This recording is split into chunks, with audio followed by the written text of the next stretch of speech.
Hey everybody, welcome back to History Student Reacts. Today we'll be watching Rise of the East India Company, History of Colonialism by Kings and Generals. So the East India Company is one of, if not the most important, of these joint stock companies formed in the 1700s. They were really crucial in the advent of modern imperialism. So this story that we'll be seeing today played a big role in the formation of the modern world. So some pretty important stuff. Now, if you guys end up enjoying this one, I'd appreciate it if you'd leave a like on the video, subscribe to my channel, and check out my Patreon, which is linked down below. Now, with all that out of the way, let's jump right into this reaction.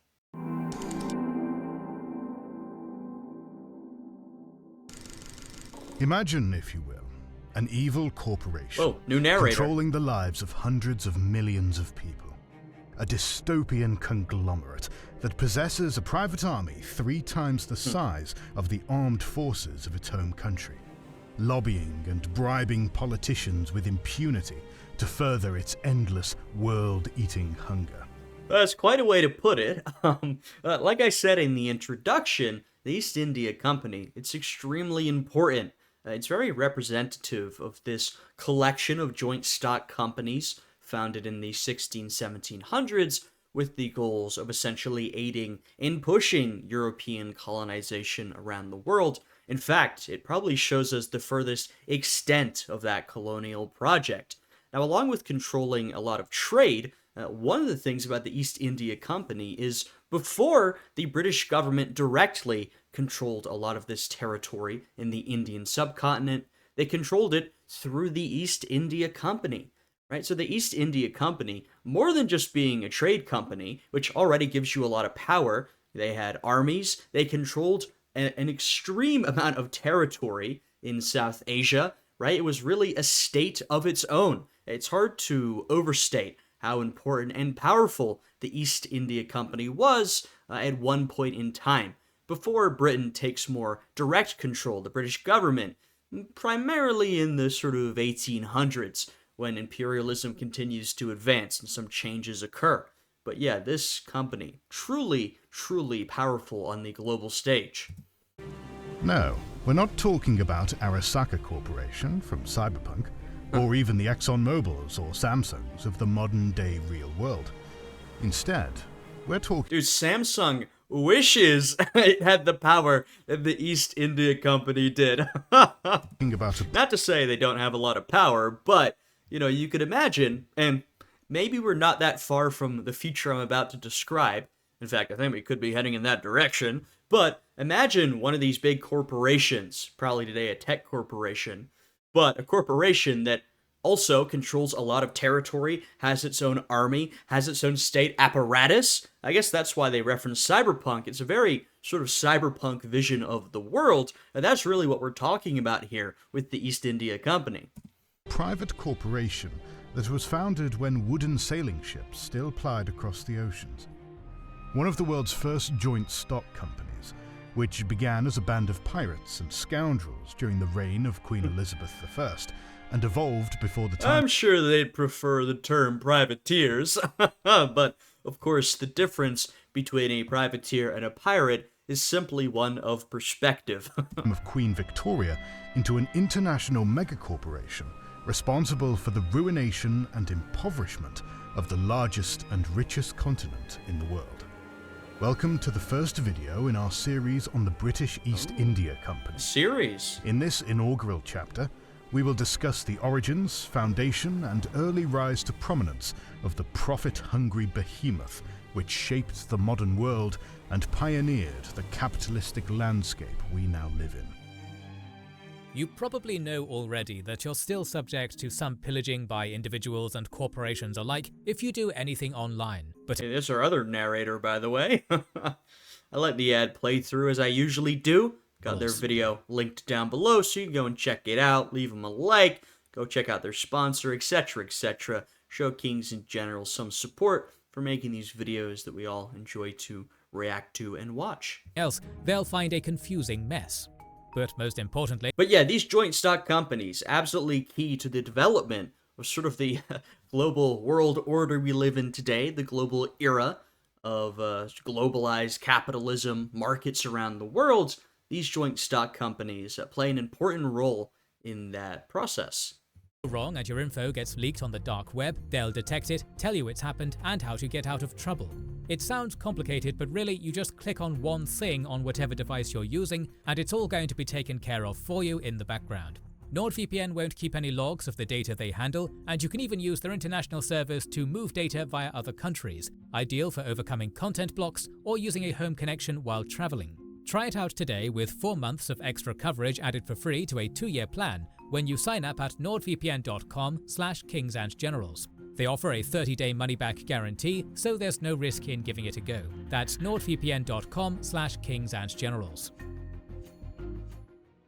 Before we dive into the humble origins of the British East India Company, let us first take a broader look at its pernicious legacy of corporate violence. It is common knowledge that throughout the 18th and 19th centuries, the British conquered India and humiliated China. However, it was not the British government that did these things, but a dangerously unregulated private company, the most destructive megacorporation in human history. Wow, quite a claim. Quite charged language. They might be right in that. I'm sure there's a couple others you can measure it up to, but it's definitely near or at the top of that list. Yeah, like I said a little bit ago, before the British government directly took over control of these colonial operations, a lot of it was done through the aegis of the East India Company. Now, don't let that sort of muddy the waters. It's not like the British government was opposed to what was happening. No, this imperial expansion was a goal of the government and also of this private corporation, right? In many ways, the wealthy and the government was acting through this corporation, though there were times when their interests would conflict and that would cause issues. And of course, as we head deeper into the 1800s, the British government will more directly take over colonial imperial operations. But the East India Company itself, as an organization, as a corporation, had an incredible amount of power and influence. The British East India Company was not an extension of the British Army, the Royal Navy, or any branch of the civilian government. It was an independent, for-profit organization which minted its own coins, passed its own laws, and prosecuted wars against foreign powers with a private army, which was one of the largest militaries in the world. The East India Company was an empire within an empire. Yeah, I think that's fair to say. I mean, it's often described as a state within a state, right? This private corporation was a state on its own, even separate from the British Empire. Though once again, of course, there's a relationship there, and many times it was the government or the wealthy who controlled the government in Britain acting through this private corporation. So it's not like there was complete separation between the two. No, they were very intertwined, though it was this, independent private organization. Simultaneously entwined with Britain's imperial history, while also colonizing vast swaths of Asia as its own private entity. Unlike India's previous conquerors, who had a stake in the governance of the land, the British East India Company's only purpose was to enrich its shareholders, which it did by siphoning the wealth of India and transferring it westward to enrich a handful of oligarchs living on a rainy island 7,500 kilometers away. Wow.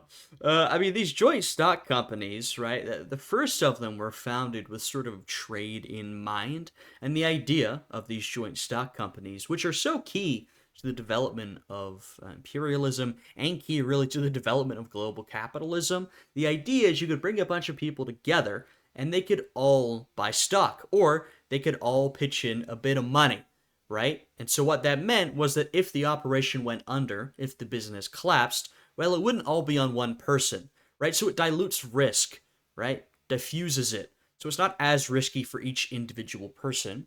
But what it also means is that if it's profitable, you can spread those profits out among the shareholders, right? We see many of the modern foundations of our economic system today. That's the idea behind these joint stock companies. Now, it just so happens that though they begin with trade, they begin to do a lot more as time passes, and unsurprisingly, you won't be surprised if you know anything about the history of this period, trade is very closely tied up with political power, military power, and imperialism, right? So a lot of these companies get into that sort of business too.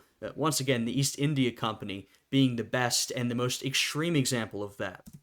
It was no coincidence that Bengal, one of the most fertile regions in the world, suffered an apocalyptic famine, which claimed over 10 million lives under company rule. Damn. Beyond the Indian subcontinent, the self-styled Honorable Company was also responsible for being the harbinger of China's infamous century of humiliation, breaking down the closed doors of the Celestial Empire with a flood of addictive drugs whose sickly smoke flower embrace indiscriminately transformed everyone from the lowliest Zhuangzhou peasant to the highest Manchu noble into sunken-eyed, emaciated zombies wasting away in their beds.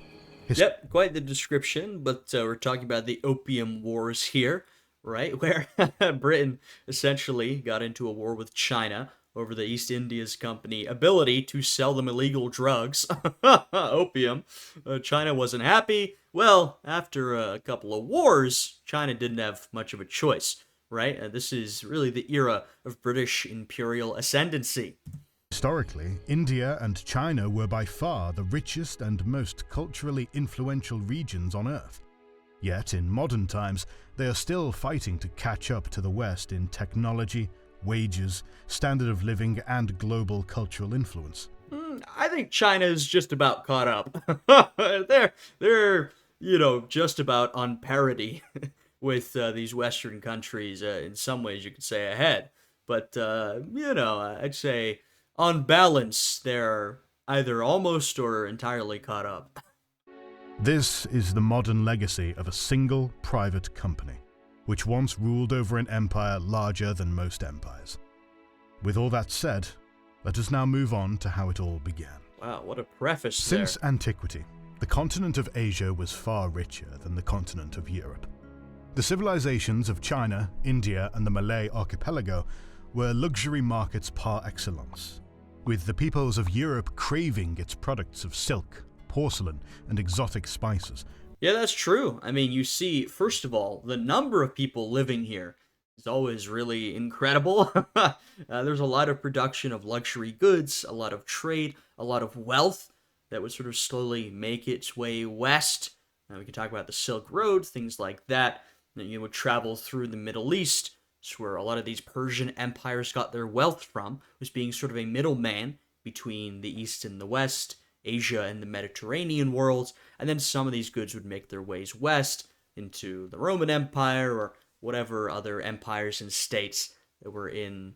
We're largely talking about the Mediterranean world and sort of the ancient world, talking about Southern Europe and North Africa. But of course, we'll talk more about the rest of Europe as we get closer to the modern age. But yeah, an incredible amount of wealth centered in this region of the world. A lot of cultural developments, art, literature that would really spread around this region from centers in the Indian subcontinent and China in particular.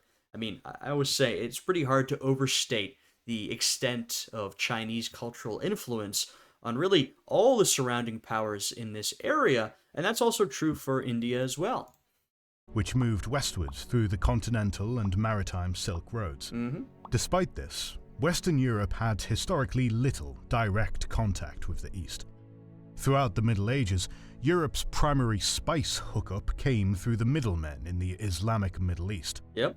By the late 15th century, the most powerful of these Islamic states was the Ottoman Empire, which exploited its domination of the overland spice routes to its political and economic advantage. This state of affairs was economically unsustainable, but Europe was hooked. Could really say the entire age of exploration started because of some spices. No, I mean, it's a lot more complicated than that. It's wrapped up in money, as everything is, right? But 1453, Constantinople falls to the Ottoman Empire. And even before that point, the Ottoman Empire had really had control over this region right here. And so a lot of the access that these European states once had, well, they no longer have, particularly to spices, which they want and need a lot of, are making a lot of money. And so some of these seafaring nations, Aragon and Castile, Spain, Portugal in particular will be the ones we're talking about in the beginning, but also other states. We'll talk about the Dutch, eventually the British, etc., etc. But initially, particularly Spain and Portugal, are like, hey, this sucks. We can't get our luxury goods and spices now. Oh, well, why don't we try going in a different direction? We need to get to Asia. Well, we can either go around Africa, which was really more Portugal's thing, or both of them said this, but particularly Spain. What if we went across the Atlantic Ocean? Well, gotta reach Asia eventually, right? And here we have the beginning of the age of exploration. So, rather than kick the habit, they began looking for a new way to get their fix.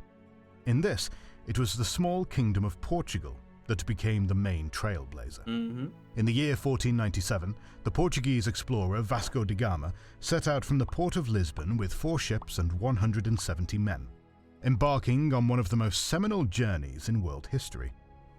Sailing an arduous and mind-boggling 24,000 miles by way of the treacherous Cape of Good Hope, they reached the Indian port of Calicut a year later. Yeah, I will say, I think, particularly as an American, it's easy to focus on the sort of Western expansion of Europe across the Atlantic into the Americas, which is, of course, incredibly important. I don't want to downplay that. There's a big focus on the Atlantic worlds.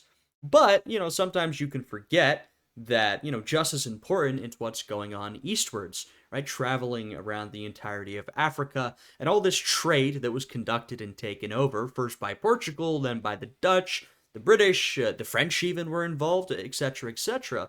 All this trade that's done to the east, around Africa, throughout the Indian Ocean, throughout Asia, right? This is also incredibly important to the story that's being told here. And, really, that story is the development of the modern world that we live in today. Da Gama's discovery of the sea route to India created a direct line between Europe and the maritime spice trade, and opened the way for an age of global imperialism.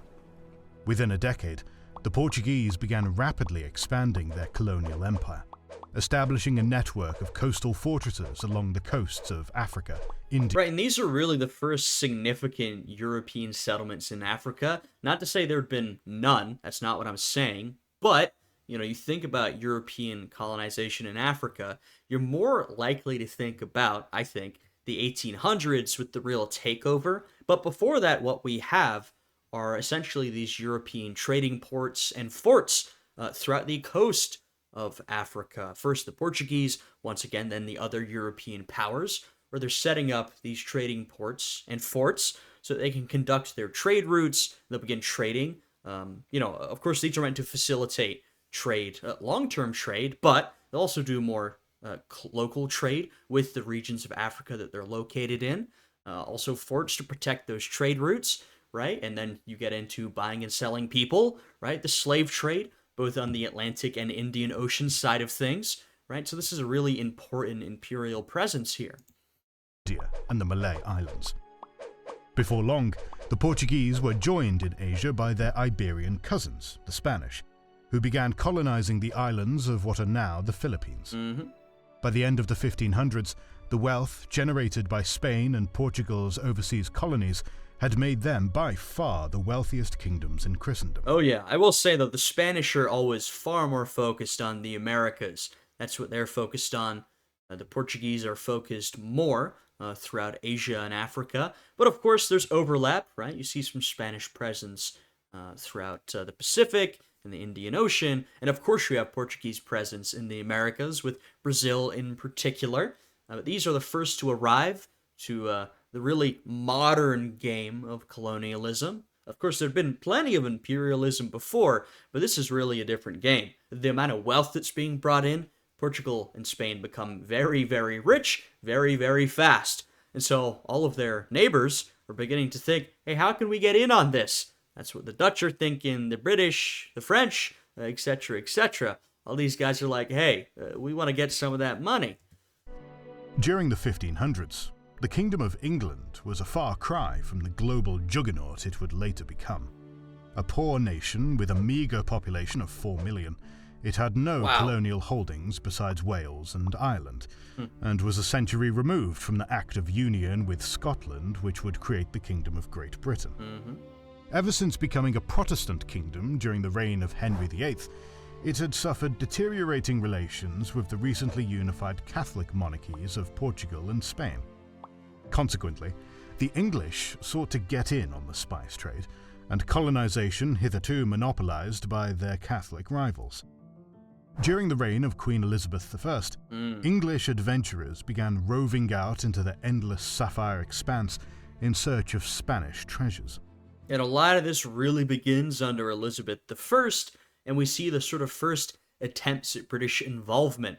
From early on, there were a lot of these English sea dogs, which they might refer to as privateers, but which the Spanish and Portuguese referred to as pirates, in no uncertain terms, right? Like I said, the difference between privateering and piracy, it's a matter of opinion.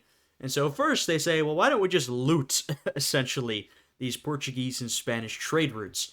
But then, of course, they try to do a little bit of that imperialism theirself.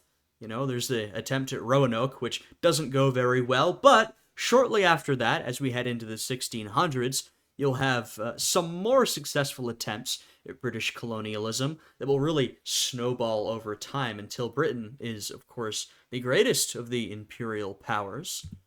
English privateers like Sir Francis Drake, Sir Walter Raleigh, and Sir James Lancaster were the most successful at this, sailing far across the world as they pillaged Spanish holdings in the New World and made contact with the rulers of the Spice Islands, returning to England with cargoes richly fraught with gold, silver, pearls, and precious spices.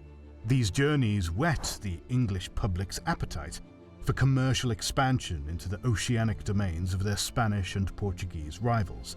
Oh yeah, and it just reminds you of how different an era it was that you think about the settlement at Roanoke or Jamestown, and one of the main English fears is that their settlements will be raided by the Spanish, right? They want to choose these somewhat obscured locations so they don't get raided or attacked by the Spanish fleet, right? Because Spain and Portugal, but if you're talking about the Americas, they're far more worried about Spain, have so secured their control throughout the Americas and, Africa and Asia. They're the two biggest dogs in the game, and England is really just trying to, sneak its way in there. Something which became more possible after England decimated the mighty Spanish Armada in 1588. Big moment. However, the English monarchy was still a poor one, and did not have the treasury to regularly fund long-range expeditions across the open ocean. This was, after all, a pre-industrial era, where the vast majority of nations did not even have the finances to maintain formal standing armies. Sailing across the world in the 16th century was an astronomically expensive venture, requiring the construction of the largest and most costly ships of the time. I mean, in some ways, it's not surprising that sort of the advent of modern imperialism and the advent of modern capitalism are tied up, right? Because, I mean, I really think through those two things, you are talking about the creation of the modern world in the way we know it today. And they're clearly so tied up in that these countries, Britain, the Netherlands in particular, they're sort of looking for ways to expand, make money, to get in on this imperial expansion, this trade. And one of the ways they do that, one of the ways they're able to raise money and invest, is through some of these early mechanisms of capitalism. And these particularly emerge among the English and the Dutch, right? You talk about the development of modern capitalism, those are the two places you're going to be looking at, Netherlands and England. Moreover, the risks of these expeditions were enormous and manifold, And their colonies. with perils like disease, hostile weather, hostile natives, and Spanish and Portuguese patrols contributing to a high fatality rate for its Right. sailors.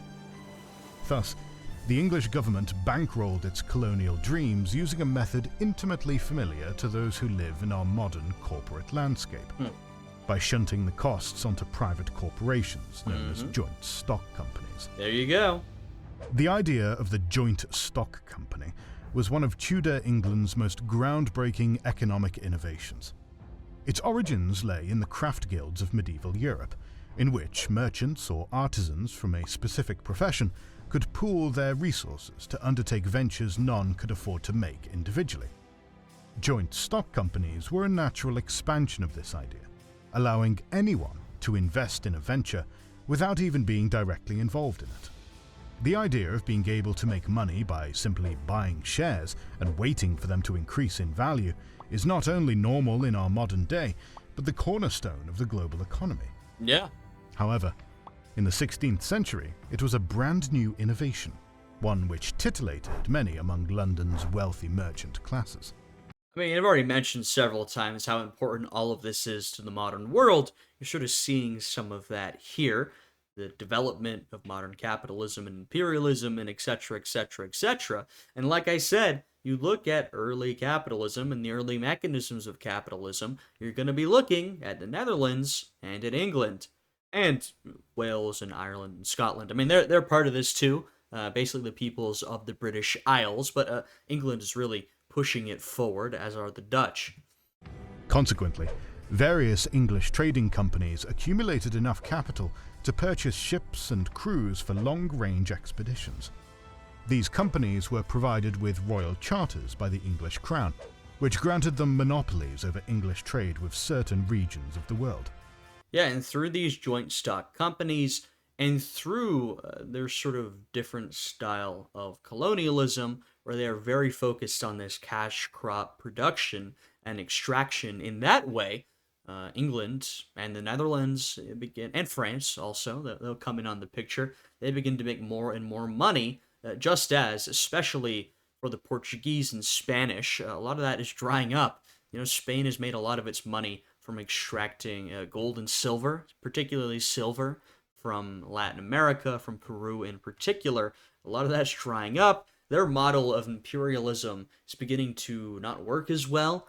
They're sort of becoming a little stagnant. They're struggling to reform, right? And so you see our two, initial biggest colonial powers, Spain and Portugal, are sort of, they're stagnating, right? They're entering an era of decline and stagnation.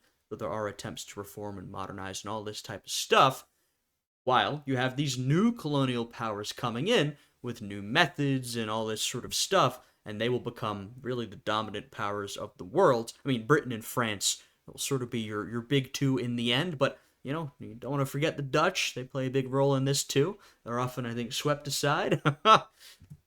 It was during this era, when the rise of the joint stock company coincided with an English desire to tap into the luxury markets of the East, that a company known as the Governor and Company of Merchants of London Trading into the East Indies was formed. This name would later be truncated into the far less mouthy East India Company. On the New Year's Eve of 1600, the last day of the first year of the 17th century, the East India Company received its royal charter from the English crown and was given a monopoly over all English trade between the Cape of Good Hope and the Strait of Magellan.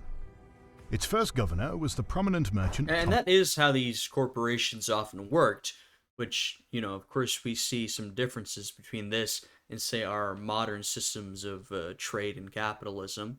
What usually happened is that the crown would essentially give these corporations a monopoly on a certain type of trade, meaning trade with a particular region or trade of a particular commodity or trade within a particular period of time, right? So the crown would offer these monopolies to these companies and then they would run with it.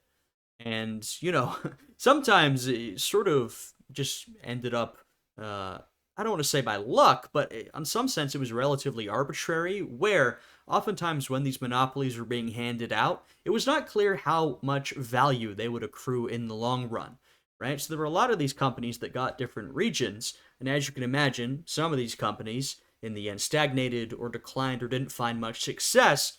But then you have the other case of the East India Company, where they're given all this area to trade. And I'm sure they were, they saw a future ahead, but no one could have expected what the East India Company would become. Now, my point is that these monopolies granted, sometimes, they had about as much value as you would think, sometimes less, but sometimes there was a whole lot more money to be made than people had expected. Thomas Smythe. and its other founding members consisted of some of England's most infamous scallywags, such as the pirate, Sir James Lancaster, and the gentleman adventurer, Sir Ralph Fitch. Together, they assembled a fleet consisting of 4 ships. Commanded by Sir James Lancaster, the first voyage of the East India Company rounded the Cape of Good Hope and arrived in the Malay archipelago in spring of 1602, forging trade deals with the Sultanates of Aceh and Bantam, and seizing a Portuguese galleon in the region. More voyages soon followed, each of which provided cornucopious returns on investment for the company's shareholders. Initially, the company focused its commercial efforts on the Malay archipelago, the islands which make up modern-day Malaysia and Indonesia. And as you might be able to sort of imagine from the location, there's a lot of trade going through these islands. I mean, you can just think, given their location, how there's going to be a lot of sailing through this region, whether you're traveling up to China, Korea, Japan, from India, further west. A lot of trade was centered in this area. There's a lot of trade routes going through. So if you're a newly arrived European nation or company, the Portuguese, the Spanish, or here the British with the East India Company, it's a good place to set up shop if you'd like to make some trade deals or take advantage of those trade routes. As they were incredibly valuable spices such as nutmegs and cloves were produced. That as well. In a surprising plot twist, the Englishmen's main rivals in this region were not the Spanish or Portuguese in the area, but the Dutch. The Dutch. Back home, the Kingdom of England and the Dutch republics were Protestant allies against the Catholics. However, it was a different story in the Far East, where the Dutch... Yeah, England and the Netherlands have had a really close relationship. In fact, sometimes, really close. Sort of, I guess, back in Europe, you could say, though there has been rivalry at times in warfare. But abroad, in terms of their colonial expansion, they were the greatest of rivals, really at each other's throats in this era of expansion. The East India Company, or VOC, was intent on establishing a full monopoly on the production of nutmeg, cloves, and pepper, and were none too happy to see the English honing in on their market. Head-to-head, the English East India Company was the heavy underdog compared to its Dutch counterpart, possessing only 1/10 of the financial capital and less than half the ships, crew, and firepower. The English set up in the region regardless, building trading posts on the islands of Ambon, Java, and on the nutmeg-growing island of Run in... England is not who you would pick to have been sort of the winner of this era, which they certainly are. They emerge as the greatest global power definitely by the 1800s. You could argue that even in the 1700s. In fact, they were definitely the greatest colonial power, but there are other things to debate. But definitely by the 1800s, the most powerful country in the world. You would not have chosen that in this moment. England was, I don't want to say a backwater, but, it's separated from continental Europe. It just doesn't have nearly the amount of wealth or people or prestige or military power that really any of these continental European powers do.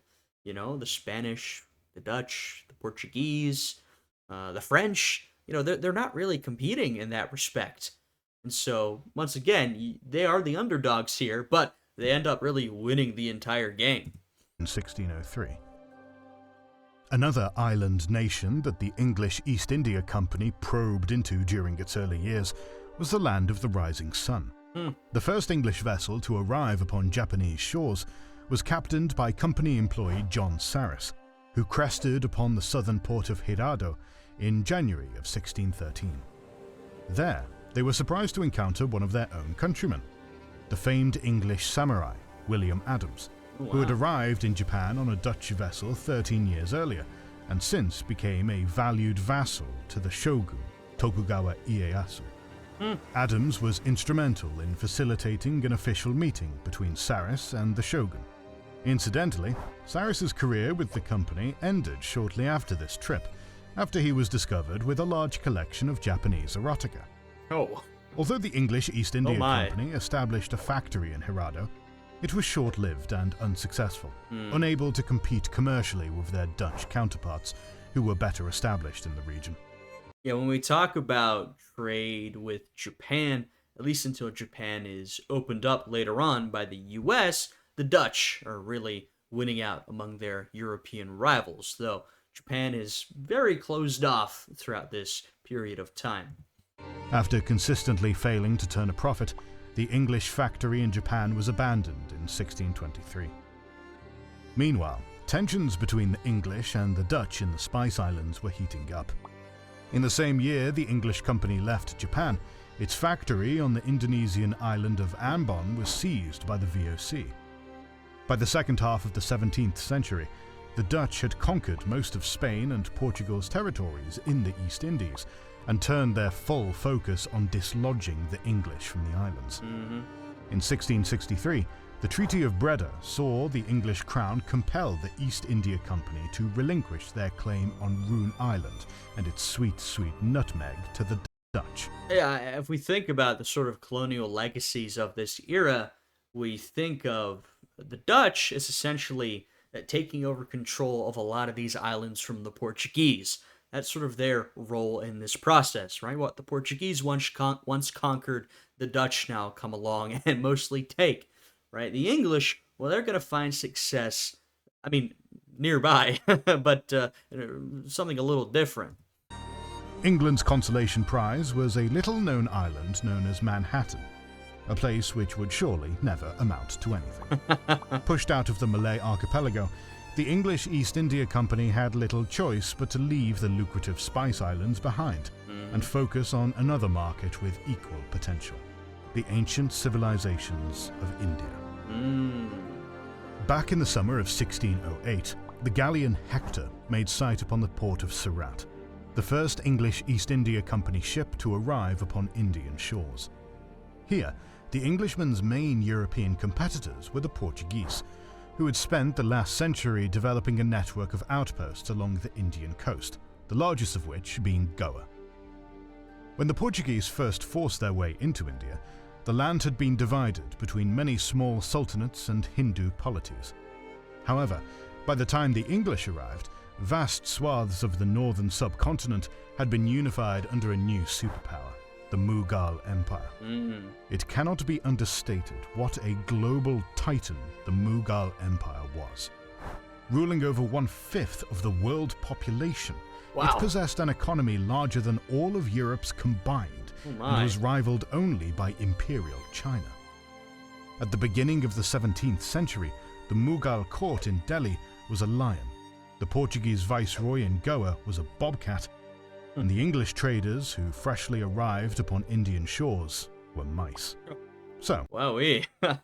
But we see here with the Portuguese colonization, this style of imperialism where what you're doing is you're setting up these different outposts and you're largely conducting trade throughout these trade routes. Now, of course, what'll be so exceptional and different about the East India Company here is that eventually, and we've got a while to go before we get to this, so I'm looking ahead a little bit, but they're going to be taking over a lot of the territory throughout the country here, and not just on the coasts, but the interior as well, right? We've seen here, now of course, if we would look over at the Americas during this time period, we got a little glimpse over there, we'll see that the Spanish and the Portuguese have conquered large swaths of territory, and that will continue to be the trend with the British and the French.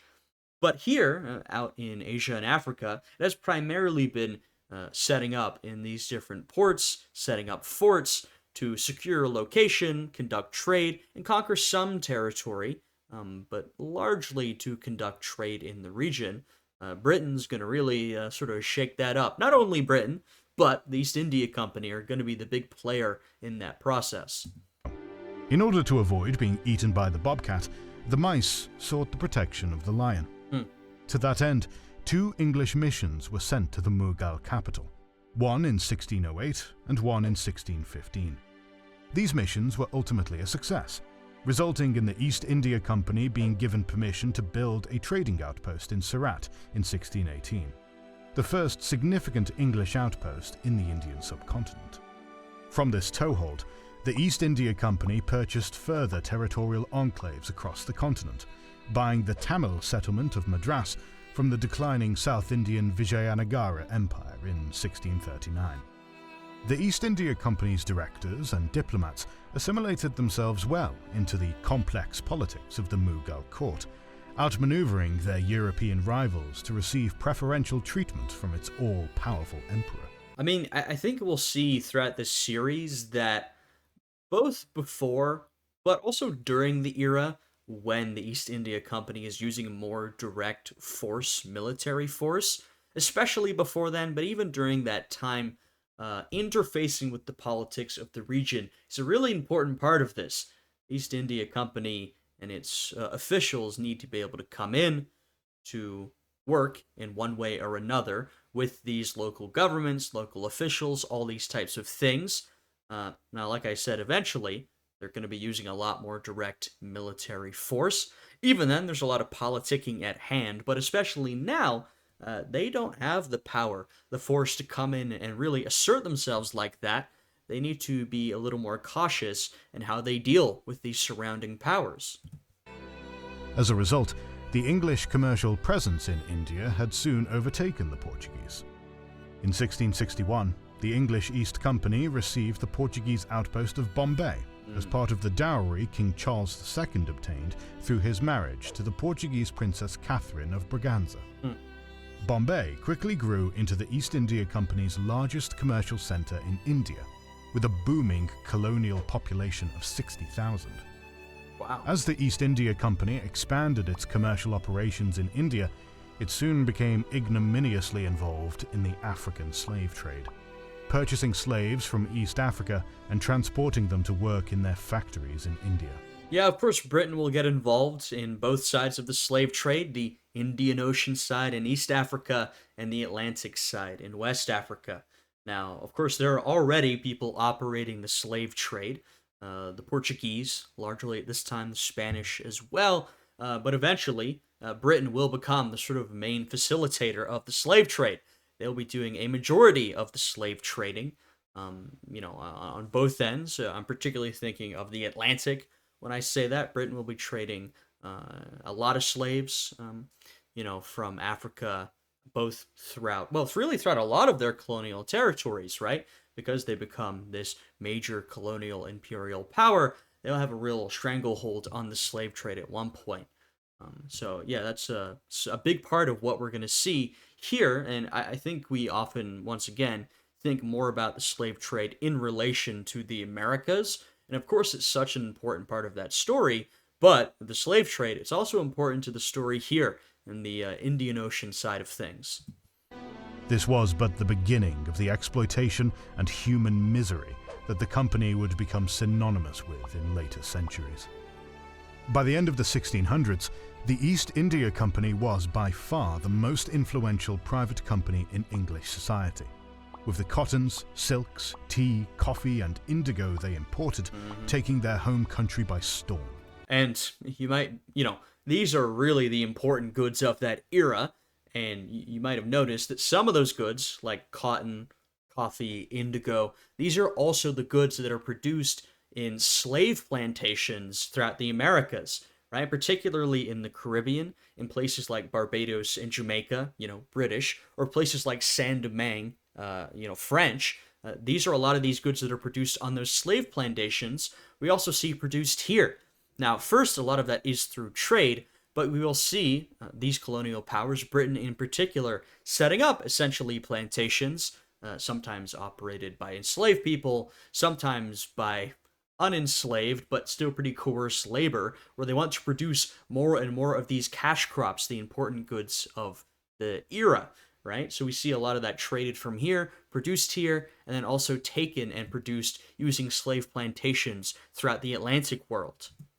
Fundamentally reshaping English consumer culture and kicking off the English tea craze, which remains a core pillar of domestic English culture to this day. Yep. However, back in India, the East India Company was still very much a supplicant, fully dependent on the goodwill and patronage of the Mughal emperor, to whom they paid obeisance and taxes to. The East India Company found this out the hard way in 1686, when company director Hosea Child declared war on the Mughal realm over a tax hike. The lion mauled the mouse with ease, batting away the English invasion force as easily as if it were swatting flies, and effortlessly seizing every English factory adjacent to Mughal territory. This humiliating defeat left the company's executives on their literal knees before Emperor Aurangzeb.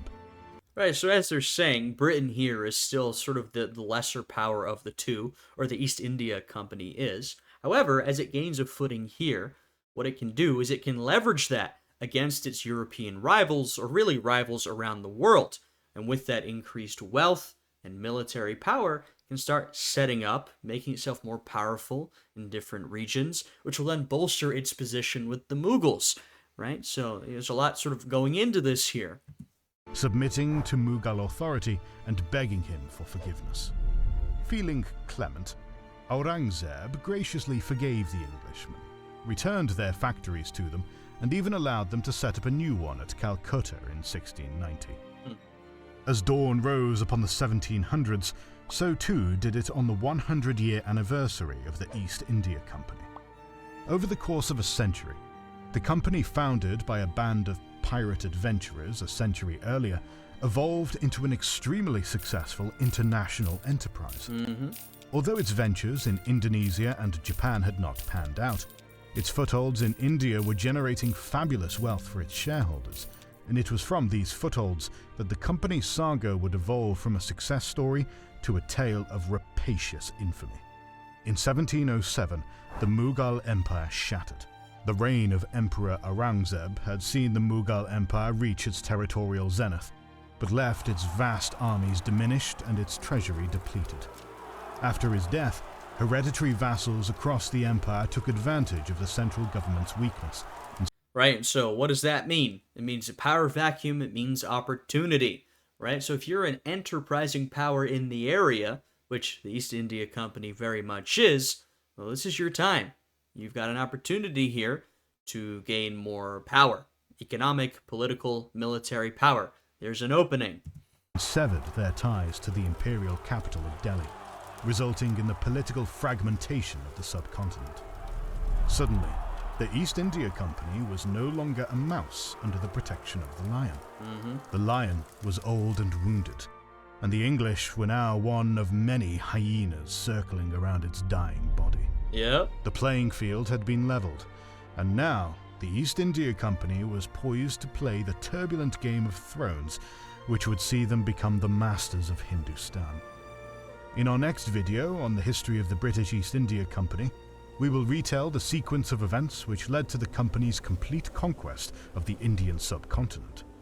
To ensure you don't miss that, make sure you are subscribed and have pressed the bell button to see those videos. Please consider liking, subscribing, commenting, and sharing. Alrighty, and feel free to do all that stuff on this video as well. I'd appreciate it. So there we go. We've got the rise of the East India Company. We covered 100 years pretty quickly there. I mean, there's a lot more you could go into, but if you're doing a sort of general history of the East India Company, there we saw the sort of, I guess, quote-unquote early stages, or the first stage of its history, where it tries a couple of these sort of trading ventures. A lot of them don't really work out, and so it settles on trade throughout India. And that's sort of what it does for that first, 100 years, couple decades of its history, before then it gets the opportunity to become a more active political and military power. And we will see that next time. This was a very interesting video, getting to talk about one of the, important aspects of the formation of the modern world, but one that's maybe a little underrated, maybe not talked about as much as it should be, these joint stock companies, particularly the East India Company. I think it's important to understand what was this corporation, what did it do, how did it do the things it did, right? All these things are really important to understanding the world we live in today, right? So yeah, I think all this stuff's really fascinating. You guys do as well. Then once again, you can leave a like on this one, subscribe, check out my Patreon, it's linked down below. With all that, I hope you guys are all having a great day today, and I will see you all again next time. Goodbye.